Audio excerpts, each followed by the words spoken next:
हमारे आदरणीय प्रधानमंत्री श्री नरेंद्र मोदी जी के आह्वान पर हर घर तिरंगा अब एक जन आंदोलन बन गया है।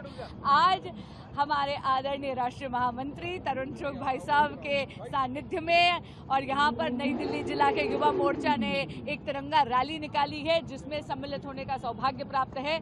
तिरंगा हमारी आन बान शान है, स्वतंत्रता का प्रतीक है। आप सबसे निवेदन करती हूँ कि स्वतंत्रता का जश्न मनाते हुए अपने घर में तिरंगा जरूर फहराएं। भारत माता की जय।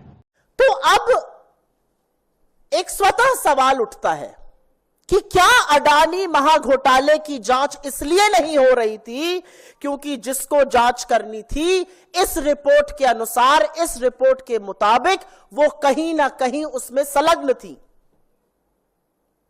उच्चतम न्यायालय बार बार निवेश की जानकारी मांगता था, सेबी बार बार इधर उधर बगले झांकता था। सेबी ने तो यह तक कह दिया था we have drawn a blank, हमें कुछ मिल ही नहीं रहा है। ये मिनिमम लेवल पर, at the absolute minimum level, ये पारदर्शिता के तार तार करता है। And at the absolute maximum level ये संभवतः सबसे बड़ी क्रिमिनल कंस्पिरेसी है। एक महाघोटाले की जांच करने वाले संलग्न, और खैर उनकी नियुक्ति करने वालों की अभी हम बात करते हैं। एक बात और साफ है कि इस पूरे खुलासे ने सेबी चीफ, इस देश की सरकार और इस देश के प्रधानमंत्री नरेंद्र मोदी की इंटेग्रिटी को तार तार करके रख दिया है। उनकी कोई इंटेग्रिटी नहीं बची है। उनकी साख, उनकी प्रतिष्ठा, उनकी कर्तव्यनिष्ठा पर जबरदस्त सवाल है। वो कटघरे, ये जो कलकत्ता में हुआ था एक केस और उसके बाद मर्डर डॉक्टर, तो इसका क्या अपडेट है? क्या मतलब आपका स्टेप है जो आप लोग करने जा रहे हैं? देखिए, ये बहुत ही दुखद है और संवेदनशील मामला है। इसमें फार्मा डॉक्टर्स एसोसिएशन की 3 मांगे हैं। सबसे पहली मांग ये है कि इस पूरे जो मामला है, जो वाकया है, उसकी एक सीबीआई इंक्वायरी हो। ये जो डॉक्टर थी वो वहाँ पे पोस्ट ग्रेजुएशन कर रही थी, चेस्ट मेडिसिन विभाग में थी, ऑन ड्यूटी थी उस समय जिस समय उनके साथ ये दुखद घटना घटी है। और एक ड्यूटी डॉक्टर के साथ ऐसा होना ये पहली बार हमने सुना है। और इसमें ऐसा लगता है कि कहीं ना कहीं अस्पताल प्रशासन की लैप्सेस हैं जिसके वजह से ऐसा हुआ है। और हमें स्टेट गवर्नमेंट पर इस पूरे मामले को लेकर के बिल्कुल भी भरोसा नहीं है, क्योंकि जो इंटरनल खबरें आई हैं उनमें ये बातें आ रही हैं कि वो उन्हीं के पार्टी के कुछ एसोसिएटेड लोग हैं जो अक्यूज्ड हैं। तो इसलिए सबसे पहला डिमांड है कि सीबीआई इंक्वायरी होनी चाहिए। दूसरी डिमांड ये है कि जो मृतक के माता पिता हैं, उनके परिवार हैं, उनको बतौर कंपनसेशन 1 करोड़ रुपए देने चाहिए। ये ऑन ड्यूटी सर्विस डॉक्टर्स जो कि एक गवर्नमेंट सर्विस प्रदान कर रहा था, उसके साथ ये दुखद घटना हुई है। और ऐसे में चाहे कोविड का समय हो तब दिल्ली सरकार ने भी दिया था, और ऐसे में एक स्टेट गवर्नमेंट का, खास करके ऐसा स्टेट जहां पे एक महिला मुख्यमंत्री हैं, उनके कुछ दायित्व होती हैं, और उस दायित्व को, उस चेतना को हम जगाना चाहते हैं। और हमारा ये मांग है कि उनको तुरंत 1 करोड़ रुपए का अनुदान सरकार की तरफ से मिलना चाहिए। तीसरा मामला हमारा ये है कि जो वहाँ पर प्रिंसिपल हैं, जो वहाँ पर मेडिकल सुपरिटेंडेंट हैं, उनको तुरंत सस्पेंड किया जाए, क्योंकि जो वो लोग हैं जिनका इस पूरे मामले में लापरवाही और कोताही देखी गई है, यदि उनकी लापरवाही नहीं होती तो 36 घंटे यदि आप किसी महिला डॉक्टर को ड्यूटी पे लगा रहे हो तो वो कहाँ रहेगी, उसका कहाँ पर सोने का व्यवस्था होगा, अगर वो 15 मिनट के लिए भी आराम करने जाए तो कहाँ जाएगी, वॉशरूम हो तो कहाँ हो, इन सभी चीज़ों का कोई भी व्यवस्था वहाँ पर नहीं की गई थी। वहाँ पर इन सारे जो लापरवाही बरती गई है और जो सुरक्षा व्यवस्था में जो कमी पाई गई कि कुछ गुंडे 2 बजे रात में आपके अस्पताल के अंदर घुस करके आपके डॉक्टर की बलात्कार और हत्या जैसे गंभीर क्राइम को कर जाते हैं, तो वैसे अस्पताल में क्या इलाज होती होगी और कितनी लापरवाही होती होगी, ये एक उसका निशान है, नमूना है। तो ऐसे में तुरंत सरकार को अस्पताल के प्राचार्य और जो वहाँ के अधीक्षक हैं उनको बर्खास्त करना चाहिए, उनको सस्पेंड करना चाहिए, और हेल्थ सेक्रेटरी को भी इसमें एक्शन उनके ऊपर लेना चाहिए, उन्हें भी सस्पेंड करना चाहिए, क्योंकि मेजर लैप्सेस हैं सिक्योरिटी के पॉइंट ऑफ व्यू से, मेजर लैप्सेस हैं हॉस्पिटल के फैसिलिटीज के पॉइंट ऑफ व्यू से कि हमें खबर मिली है कि सेमिनार रूम में उस लड़की को जाकर के सोना पड़ा था क्योंकि उनके पास कोई अपना डॉक्टर्स ड्यूटी रूम तक नहीं था, एक सेपरेट वॉशरूम तक नहीं था। ऐसे में क्या बीता होगा उस लड़की के ऊपर। वो एक निर्भया पार्ट 2 हुआ है बंगाल में और इसके लिए पूरा मेडिकल समुदाय हम लोग पूरी तरह से इकट्ठे हैं, उसके साथ खड़े हैं, परिवार के साथ खड़े हैं। आरजी कार मेडिकल कॉलेज के छात्रों से हमारी लगातार बात हो रही है और उन्होंने कुछ गंभीर आरोप अस्पताल प्रशासन पे लगाए हैं कि उन्होंने इस मामले को दबाने की कोशिश किया गया था, पोस्टमार्टम रिपोर्ट्स को लाइट करने की कोशिश की गई थी। ये जो अलेज्ड आरोप हैं ये बहुत बड़े हैं और अगर इसमें कहीं पर भी जान है तो इन लोगों को तुरंत सस्पेंड करना चाहिए, इन पे एक्सट्रीम एक्शन लेना चाहिए ताकि एक सोसाइटी को एक मैसेज जा सके कि इस तरह का काम दोबारा कोई करने के पहले भी 100 बार सोचे। तो सर अब आपका क्या स्टेप होगा अगर इसमें कोई एक्शन नहीं होता या किसी भी तरह की लापरवाही बरती जाती है? देखिए, हमारी जो वहाँ के रेजिडेंट डॉक्टर्स एसोसिएशन जो वहाँ के डॉक्टरों से बात हुई है वो लोग अभी वहाँ पे स्ट्राइक पे हैं। सभी तरह के अस्पताल को जितने भी सरकारी एवं गैर सरकारी बंगाल में हैं अभी वहाँ पे काम नहीं चल रहा है और जब तक ये बातें पूरी तरह से नहीं सुनी जाएंगी, डिमांड्स को मेट नहीं किया जाएगा, बंगाल में कोई भी सर्विसेज नहीं प्रोवाइड करेंगे। और यदि ज़रूरत पड़ेगा तो इसमें हम पैन इंडिया नेशन के लिए भी हम कॉल करेंगे और हम दिल्ली तक में अभी पहले स्टेप में हमने कैंडल मार्च का भी हमने कहा है कि हम उनके संवेदना में दिल्ली में कैंडल मार्च निकालेंगे जो कि एम्स दिल्ली से हम चालू करेंगे और इसके अलावा जो भी होगा संभव वो हम करेंगे। यदि 2 से 3 दिन में इसमें फास्ट ट्रैक मामले में एक्शन नहीं ले गया गया तो हम दिल्ली तक के अस्पतालों की सेवाएं को बंद कर देंगे। क्या वहाँ पे बंगाल, वेस्ट बंगाल किसी ऑफिसर ने मतलब जिज्ञासा दी हो कि नहीं आपका सुना जाएगा? हमें कोई डायरेक्ट वहाँ से कॉन्फर्मेशन कॉल नहीं आया है, किसी भी तरह की बात हमें बंगाल के किसी भी बड़े अधिकारी से नहीं हुई है। हमें वाया मीडियम से मैसेज आए हैं कि वो सीबीआई इंक्वायरी के लिए रेडी हो गई हैं ममता बनर्जी जी, तो अगर वो हो गई हैं तो वेल एंड गुड, इसको भी वो पब्लिक प्लेटफॉर्म पे डिक्लेयर करें। सबसे पहला तो ये डिमांड है और जो बाकी डिमांड्स भी हैं उसको भी वो लोग मीट करें, उसको पूरा करें। और अभी तक हमें उनके यहाँ से उनके तरफ से कोई ऐसा ठोस अधिकारी से या कोई ऐसे कोई बातचीत नहीं हुई है। हमें यह खबर जरूर आई है कि जो मृतक के माता पिता हैं उनसे वहाँ की मुख्यमंत्री ने फोन पर बात की। मेरा नाम मोहम्मद अब्दुल बारिक खान है। मैं सब इंस्पेक्टर आरपीएफ गुवाहाटी में है। यहाँ में मैं 3 साल से सर्विस कर रहा है। अच्छा, ये बताइए कि इंडिपेंडेंस डे आ रहे हैं तो इस सिलसिले में गुवाहाटी रेलवे स्टेशन पर सुरक्षा की कैसे व्यवस्था की जाए? इंडिपेंडेंस आ रहा है 2024 का। इसका हम लोग बेसिक सिक्योरिटी अरेंजमेंट हम लोग डॉग से भी हम लोग चेकिंग करता है, ट्रेन में भी चेकिंग करता है और हम लोग का लगेज स्कैनर भी चेक करता है। दिन में भी रात में भी 24 आवर्स हम लोग ड्यूटी करता है, ट्रेन चेक करता है, पैसेंजर को भी चेक करता है, लगेज को भी चेक करता है। स्पेशली देखा जाए कि इंडिपेंडेंस डे को लेकर सुरक्षा व्यवस्था भी करीब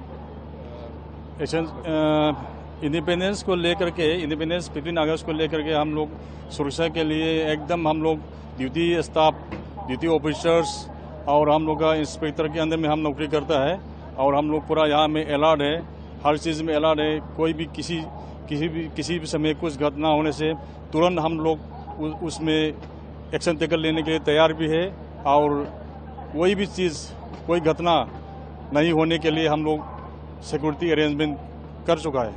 और रेलवे ट्रैक्स में भी सिक्योरिटी का, रेलवे ट्रैक्स में भी हम लोग पेट्रोलिंग करता है 20-20 में और बहुत साथ करता है। जीआरपी भी हम लोग मिल करके कोऑपरेशन करके करता है। डॉग स्क्वाड को भी आप लोग तैनात हैं? हाँ, 2 स्क्वाड को भी हम लोग का अंदर में 2 स्क्वाड आरपी को भी करता है और हम लोग लाइसेंस सब रहता है, सिविल इंटेलिजेंस और ये हम लोग का जीआरपी कोऑपरेशन सब, लोकल पुलिस सब कोऑर्डिनेशन सब रह करके हम लोग मिलजुल के हम लोग ड्यूटी करता है। मतलब कि 15 अगस्त से पहले पूरा का पूरा एक्चुअली सिक्योरिटी व्यवस्था पूरा तैनात है। 15 अगस्त से पहले हम लोग पूरा सिक्योरिटी अरेंजमेंट तैनात है अलर्टनेस से। कुल मिला के हम लोग बहुत हर जगह में हर एंट्री एग्जिट एंट्री में भी ड्यूटी लगा हुआ है। चारों तरफ से सिक्योरिटी अरेंजमेंट व्यवस्था किया गया है। का यहाँ पे हरिद्वार में चेतावनी लेवल 293.00 है, जो अभी हमारी चेतावनी लेवल से 25 सेंटीमीटर ऊपर चल रही है, और जो डेंजर लेवल है तो 294.00 है जी। और डेंजर से 75 सेंटीमीटर नीचे है अभी, और हमने जो नीचे हमारे बाट चौकियां हैं सबको अलर्ट किया हुआ है, और यहाँ भी हम प्रशासन के साथ पूर्ण रूप से सहयोग करते हुए अपना काम कर रहे हैं। सर कितना किस समय पानी चल रहा है? इस टाइम 1,66,000 क्यूसेक पानी पास हो रहा है गंगा से। सर जो गंगा से लगे हुए इलाके हैं वहाँ पर किस तरह का हाल है, तो कैसे निगरानी रखी जा रही है? गंगा के जो किनारे हमारे लगे हुए क्षेत्र हैं, लक्सर भी है और आपके नीचे भी जितने भी क्षेत्र हैं, सब में बाढ़ चौकियां बनी हुई हैं और सबको हमने अलर्ट किया हुआ है, और हमारे प्रशासन से हमारा ग्रुप है आपदा प्रबंधन का, उसको हमने उनको सूचित हर घंटे की सूचना हम देते हैं और अलर्ट सभी को अलर्ट किया हुआ है। किस तरह से नजर रखी जा रही है, कैसे ध्यान रखा जा रहा है, कितने लोग कहाँ पे जीवन प्रभावित करते हैं? गंगा यहाँ से आपके बिजनौर, नरोरा, आगे फिर फिरोजाबाद तक पूरा नीचे तक सब कासगंज हुआ आपका सब नीचे तक जाती है, तो सब अलर्ट हैं। हमारे सभी ग्रुप बने हुए हैं पूरे उत्तर प्रदेश में, सिंचाई विभाग के अलग अलग हर डिस्ट्रिक्ट के ग्रुप बने हैं, और प्रशासन के साथ भी हमारा ग्रुप से जुड़े हैं, और उनका भी हर घंटे हम सूचना देते हैं, और हर तरह से हम मतलब यहाँ पे भी हमारी स्टाफ की ड्यूटी है, 24 घंटे की ड्यूटी लगी रहती है 3 शिफ्टों में, और हर तरह से हमारे उस पर वाच करते हैं। दूसरी बात चेतावनी लेवल से ऊपर गई है गंगा। हाँ जी, हाँ जी, हाँ जी। पानी किस तरह आ रहा है, कहाँ से आ रहा है? पानी पर पहाड़ी क्षेत्रों में बरसात ज्यादा हो रही है तो उसी का पानी जो है आता है, और दूसरी बार 1 तारीख में आया तो 2,24,000, आज फिर 1,66,000 क्रॉस कर चुका है। बाकी हम यहाँ पे मौजूद हैं, कैंप करेंगे अगर आप चेतावनी लेवल पार कर गया, चेतावनी लेवल पार कर गया है। जिस तरीके से प्रधानमंत्री ने भी बीज के 109 वैरायटी आपने भी बहुत बताया और आपने भी संवाद किया, उसके बारे में थोड़ा बताया। बहुत बड़ा दिन है जिस तरीके से किसी क्षेत्र आगे बढ़ रहा है। देखिए, प्रधानमंत्री जी के नेतृत्व में इस सरकार का लक्ष्य है अपने किसानों की समृद्धि, खुशहाली, क्योंकि उनसे ही देश खुशहाल बनता है। तो अपने किसान भाई बहनों से मैंने खुल के चर्चा की, संवाद किया, उनने अपने अनुभव शेयर किए, और क्या किया जा सकता है इसके बारे में भी बहुत सकारात्मक सुझाव हमारे किसान भाई बहनों के आए हैं। ये संवाद किसान भाई बहनों से हमारा लगातार जारी रहेगा। और जिस तरीके से आज इतना बड़ा दिन है कृषि क्षेत्र के लिए, आपने खुद वहाँ पे थे, प्रधानमंत्री जी भी आए, डबल करने की बात करी है, कैसे देख रहे हैं सर आगे कैसे? नहीं, ये ऐतिहासिक दिन है जब प्रधानमंत्री खेतों में किसानों के बीच वैज्ञानिकों के साथ चर्चा कर रहे हैं, संवाद कर रहे हैं, चीजें समझ रहे हैं, और सीधे विज्ञान का लाभ किसान को कैसे मिले और क्या बेहतर किया जा सकता है। जो बेहतर हो रहा है वो बता रहे हैं, क्योंकि इतने बीजों की वैरायटी, मतलब लगभग 65 फसलों की 109 प्रजाति, उसके उन्नत बीज जो किसान की जिंदगी बदलेंगे वो उन्हें रिलीज किए हैं। तो ये तरीका तो बहुत ही उपयोगी है, जहाँ वैज्ञानिक हो, जहाँ किसान हो, जहाँ सरकार हो, मिलजुल के चर्चा करें और खेती को आगे बढ़ाएं, किसान को आगे बढ़ाएं और देश को आगे बढ़ाएं। 60 फसलों की 109 प्रजातियों के बीज तैयार किए। ये बीज, जैसे बाजरे का एक बीज विकसित किया, आमतौर पर बाजरा 110 दिन में आता है, लेकिन 70 दिन में ही फसल आ जाएगी। कम पानी में भी और ज्यादा बरसात भी हो गई तो पहले ही कट जाएगी। जैसे धान की किस्म तैयार की, जिसमें पानी 30% कम लगेगा, सीधी बिजाई से, मतलब सीधे बो देंगे, रोपा नहीं लगाएंगे, और उसमें जो खरपतवार आएगी वो नीदानाशक से समाप्त हो जाएगी। कम पानी लगेगा तो मजदूरी भी कम लगेगी, पैसा भी बचेगा। बागवानी की, आम की ऐसी किस्में तैयार की जो जल्दी खराब नहीं होगी, दिखने में भी सुंदर हो, कलर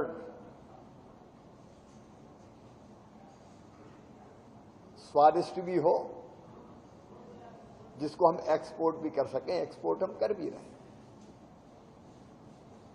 आज मैं फिर एक बार अपने वैज्ञानिकों को बधाई दूंगा।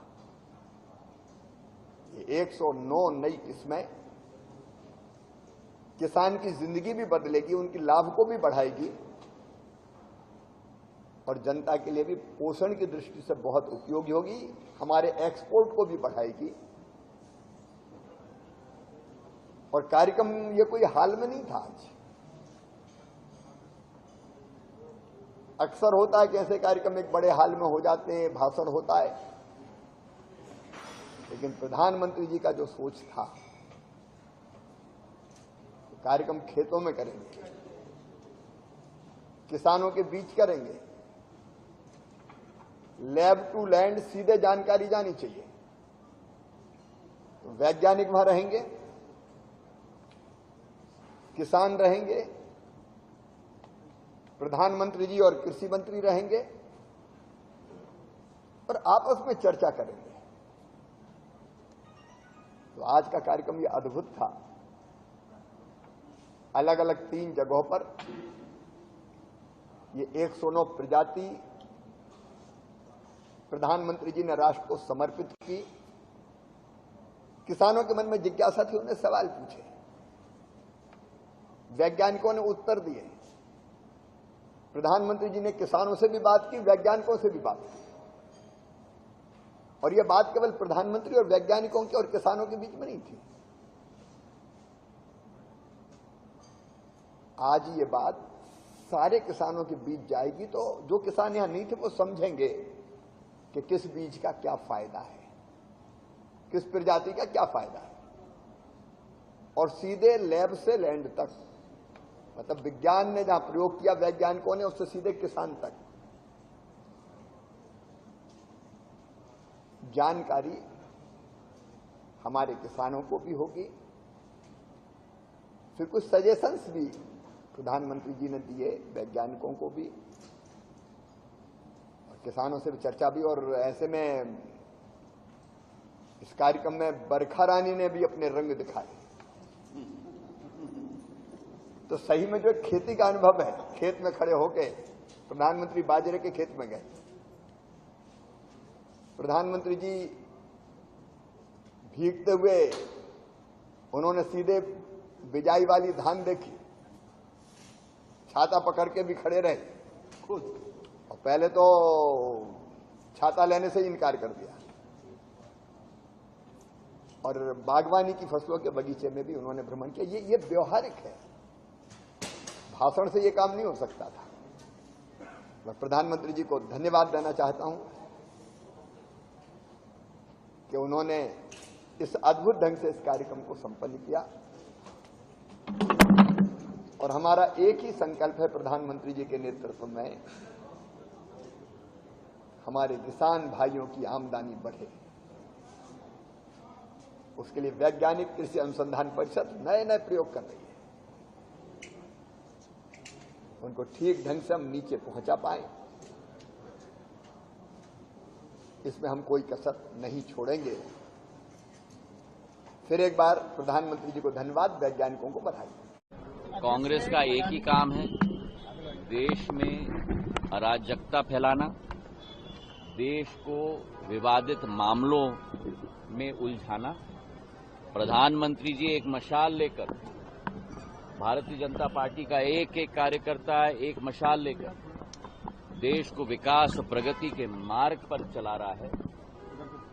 कांग्रेस केवल भटकाने की कोशिश, अंधेरे में रखने की कोशिश, जो उनकी पद्धति रही है इतने वर्षों से, उसी पद्धति पे कांग्रेस चल रही है। मेरी अपनी ओर से आज भोपाल रविंद्र भवन में स्कूल शिक्षा, उच्च शिक्षा की सभी बेटियों का सम्मान भी किया गया।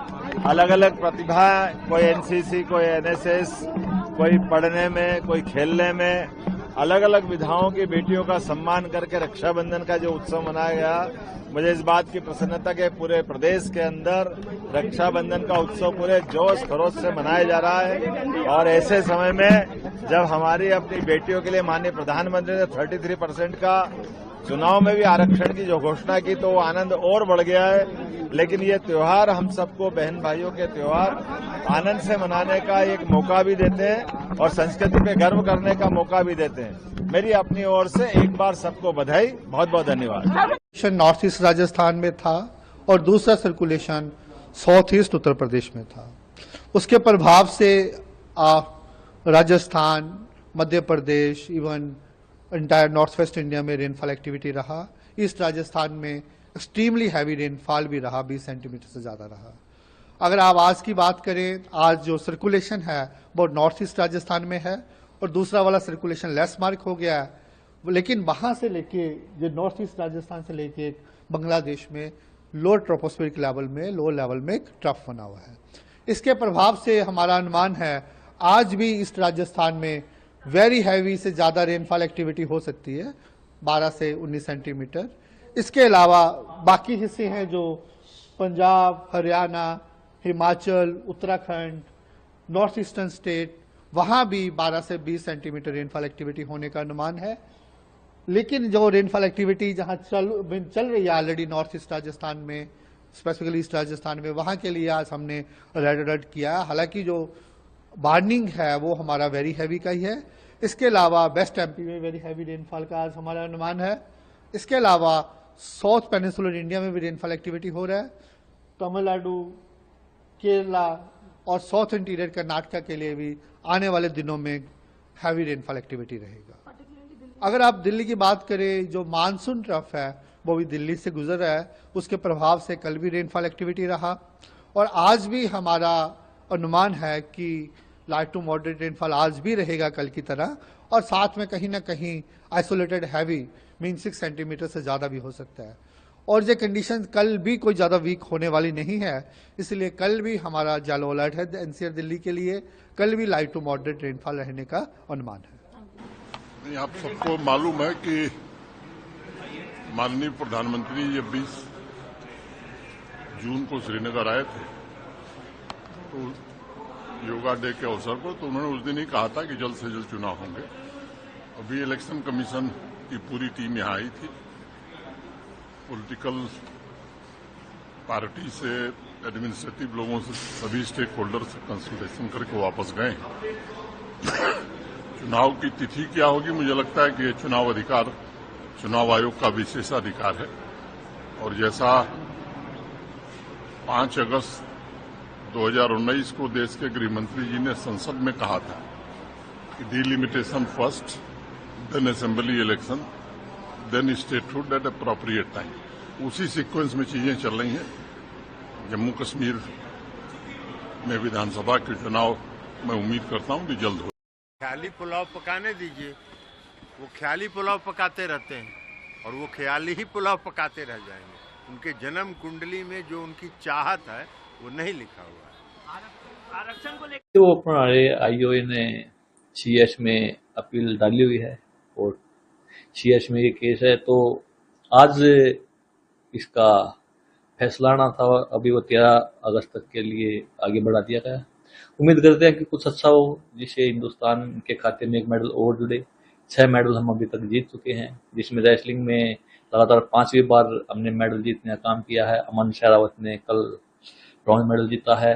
आज ऋतिका लड़की है, शायद वो रिपैचेज के लिए आगे बढ़ेगी, जिस पहलवान शिवाजी अगर वो फाइनल में जाती है तो बस मैं यही कहना चाहता हूँ कि हम चाहते हैं कि कुछ अच्छा, जब भी फैसला अच्छा निकले। अब समझ में आ गया कि राज ठाकरे की पार्टी को और उनको लोग सुपारीबाज क्यों कहते हैं। जिस प्रकार ठाणे में अभी अभी घटना हुई है, हमारे नेता श्री उद्धव बाला साहब ठाकरे जी के काफिले पर हमला हुआ है। उद्धव ठाकरे जी महाराष्ट्र के मुख्यमंत्री रह चुके हैं, बाला साहब ठाकरे जी के सुपुत्र हैं, उनको जेड लेवल की सुरक्षा मुहैया हुई है। ये सरकार का पूरी तरह फेलियर है कि एक इतने बड़े नेता के काफिले को आप सुरक्षा नहीं दे पा रहे हैं।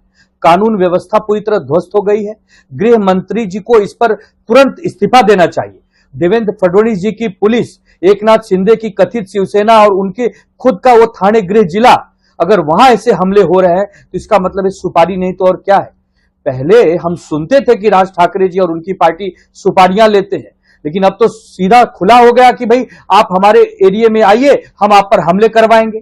पूरी की पूरी सरकार महायुति की, मुख्यमंत्री एकनाथ शिंदे जी स्वयं, गृह मंत्री स्वयं देवेंद्र फडणवीस जी, इन सबके बाद भी अगर पुलिस की फेलियर है, खुफिया एजेंसी की फेलियर है, हमलावर खुलेआम घूम रहे हैं, वो हमला कर रहे हैं, किस पर विश्वास किया जाए।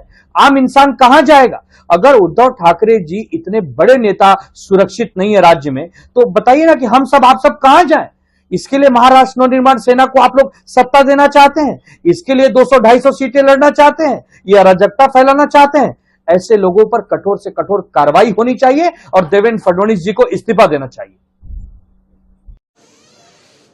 देखो, आज हमें बहुत खुशी है कि हमारे हॉकी टीम के प्लेयर जिन्होंने ओलंपिक में बहुत अच्छा प्रदर्शन किया और ये कांसी का तमगा लेकर आए हैं, तो पंजाब सरकार की ओर से हम उनका स्वागत करने के लिए यहाँ पहुँचे हैं। और जो हमारे माननीय मुख्यमंत्री भगवंत मान जी हैं, वो इज़ लवर ऑफ गेम्स, सो उन्होंने ये जो है गेम्स को प्रमोट करने के लिए पंजाब में बहुत अच्छा काम किया है। और साथ में जो भी जो प्लेयर्स हैं उनके लिए 1-1 करोड़ की राशि उनको सम्मान के तौर पर देने का फैसला किया है।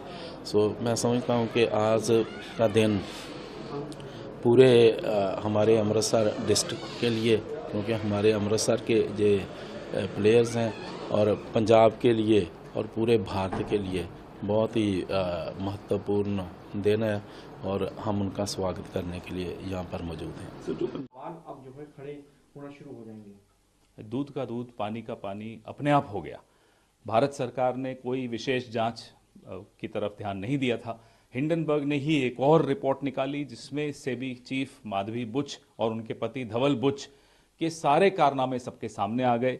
ऑफशोर कंपनीज में उनकी इन्वेस्टमेंट सबके सामने आ गई। ये वो कंपनीज हैं जिसमें अदानी के भाई विनोद अदानी की भी इन्वेस्टमेंट्स हैं। जब सब कुछ सामने है तो सवाल ये उठता है कि माधवी बुच को जब सेबी का चेयरमैन बनाया था, क्या भारत सरकार को ये जानकारी नहीं थी? अगर नहीं थी तो ये बहुत बड़ी विफलता है, भूल है, और अगर थी तो षड्यंत्र का हिस्सा भारत के प्रधानमंत्री खुद हैं।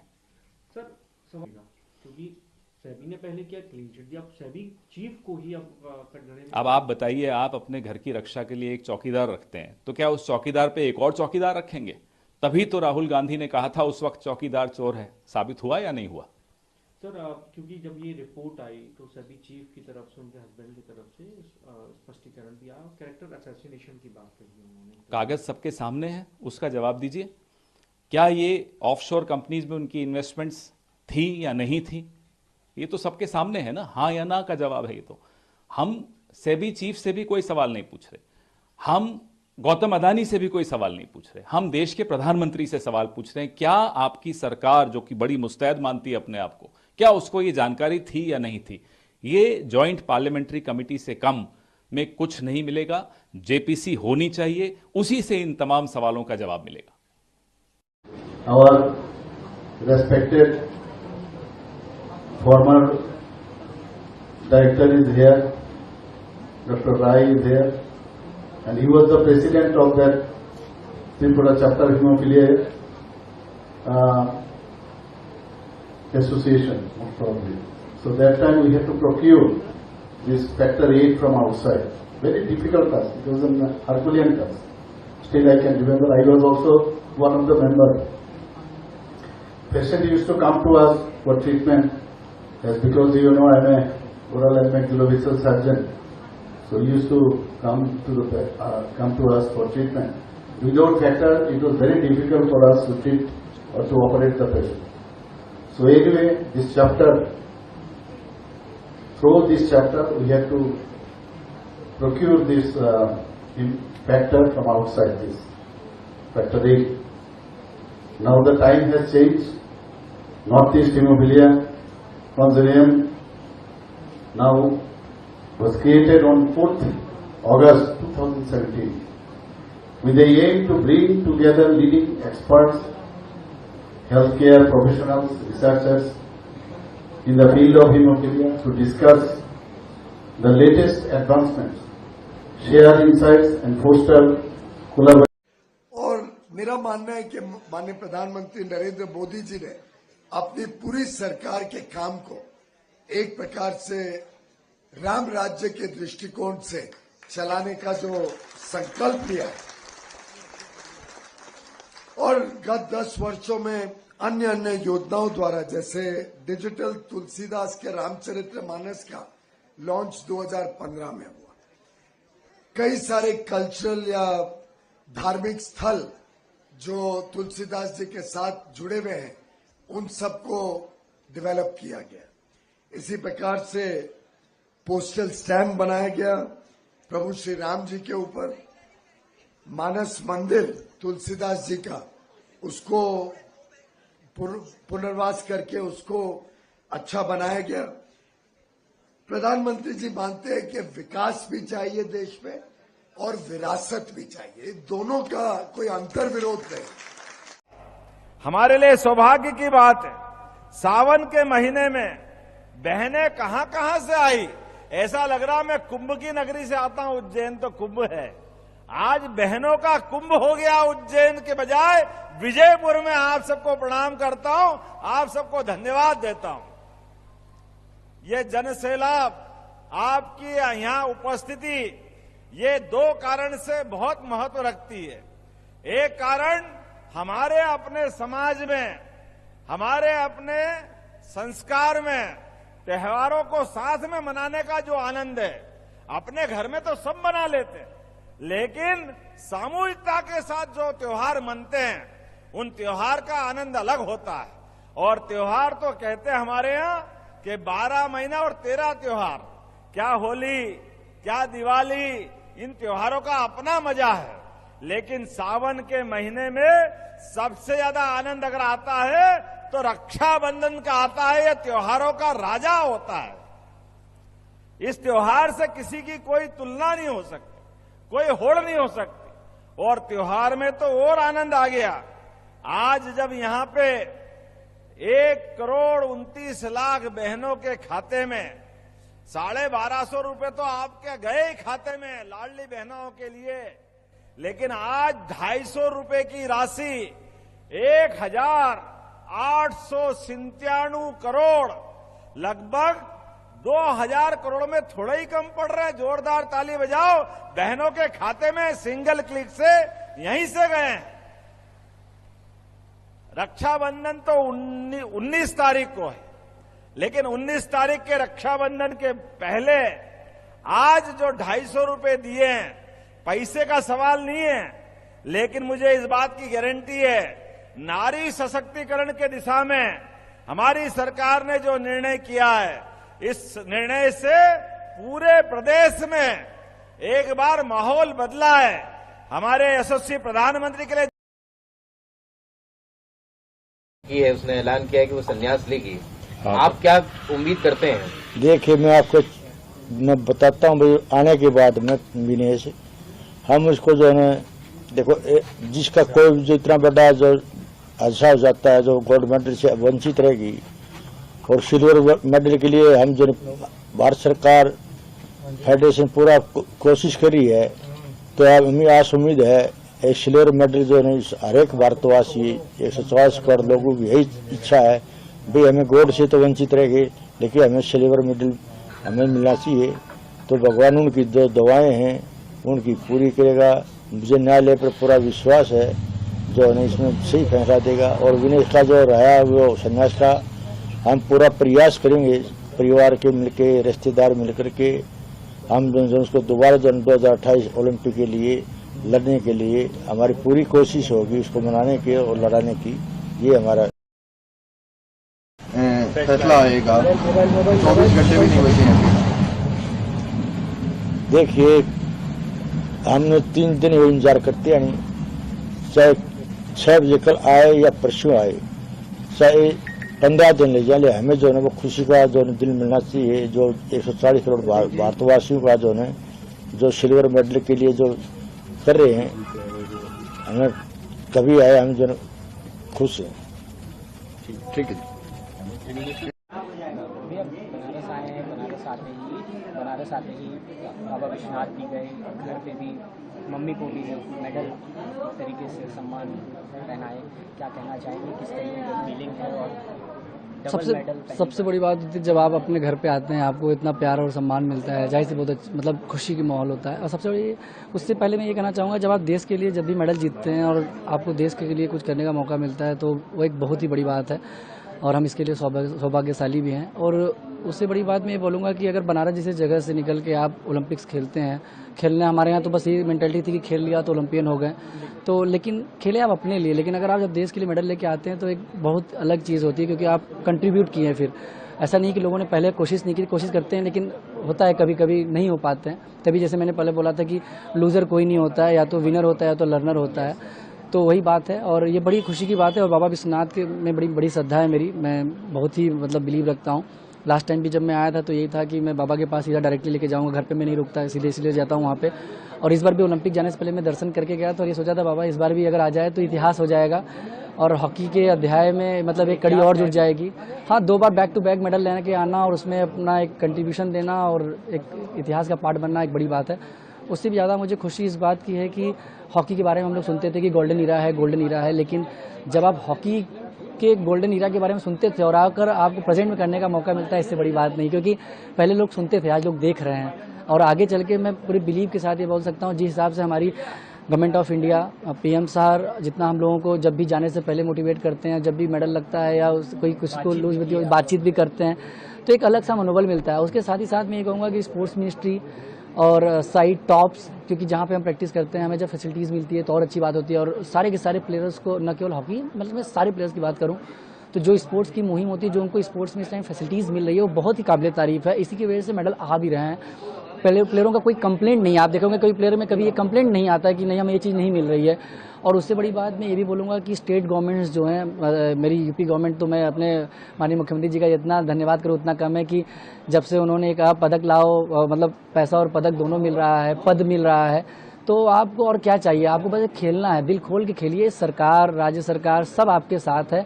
और उससे बड़ी बात है कि आप खेलेंगे तो आप देश के लिए खेल रहे हैं, आप मेडल पाने का आपको सौभाग्य मिल रहा है, आपको अपने कंट्री का नाम रोशन करने का मौका मिल रहा है, प्रदेश का, अपने माँ बाप का, अपने कोचेस का, अपने गुरु का, अपने फ्रेंड सबका। तो इससे बढ़ के मतलब मुझे नहीं लगता है कि कोई अचीवमेंट होगा।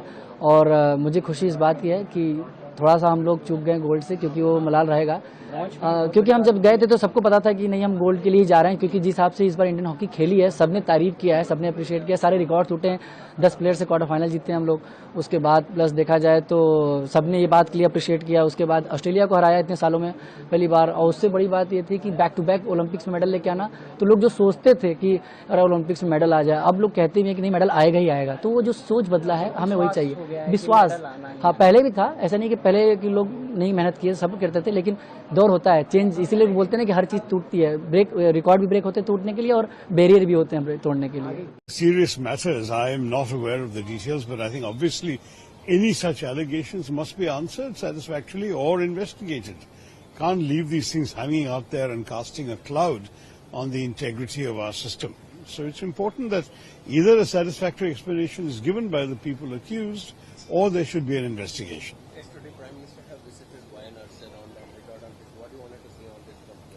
Well, as I said, better late than never. I'm glad the Prime Minister spent so much time there, and I hope that the consequences will be more assistance for the people. It's a very tragic situation. I was there last weekend, and it was a very, very painful matter, looking at the devastation caused by the landslides, as well as the pain and suffering of the people. I met them in the relief camps in the hospital, just as the PM also did. And I think it's important to see that human beings who are the victims of nature's fury like this need some help from the government. So the Tamil Nadu government is asking for meat bans. What do you wanted to see on it? You know, on this issue, I think all the India bloc parties have asked for a thorough study of the entire fiasco. If you're doing a national examination, there must be certain nationally acceptable standards and procedures. At the moment, everything has been shambles. And on top of that, as you say, Tamil Nadu has raised some fundamental questions about the suitability of this examination. So for all of these reasons, I think that a thorough, complete inquiry into the entire process of NEET, the logic of the examination, how it's conducted, where the papers are set, where the students go to take them, all of this needs to be done.